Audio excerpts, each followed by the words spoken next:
Alors le programme a commencé en janvier avec une séance d'introduction, où on nous a présenté le programme et ses enjeux, et puis peu à peu, toutes les semaines, on devait donc se connecter sur le site de Potential Life pour remplir nos modules. Ça commençait par du life mapping, où il fallait dire vraiment heure par heure ce qu'on faisait de nos journées. Ensuite, il y avait des vidéos explicatives sur certaines choses, sur nos relations, sur la façon de travailler, et ça allait toujours quand même vachement dans le détail. C'était pas des bons mots, c'était pas des généralités.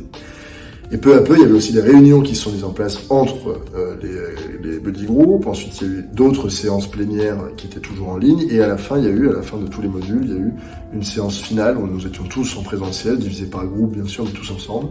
On a pu, là encore, échanger, discuter avec les autres, mettre en commun nos idées, nos méthodes. C'était très déconcertant au début de la journée passe de 9h à 18h. Très déconcertant au début de parler avec les gens de choses aussi intimes, et puis peu à peu on se lâchait, on se libérait, on se rendait compte que certains étaient arrivés au même constat, que certains avaient les mêmes méthodes que nous, donc c'était finalement très très enrichissant. Alors du coup au début on avait un programme à faire en ligne avec des vidéos, des petits QCM, etc., des réflexions sur soi. Et en parallèle de ce programme en ligne, on devait compléter donc un learning journal dans lequel on devait faire un retour d'expérience en gros sur ce qu'on faisait en ligne, et pareil des réflexions sur soi-même, etc.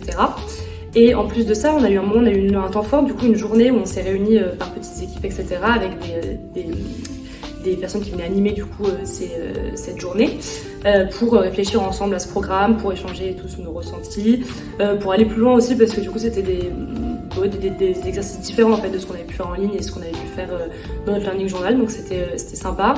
Et puis on a fini après par une autre journée où on a eu un quiz final sur ça.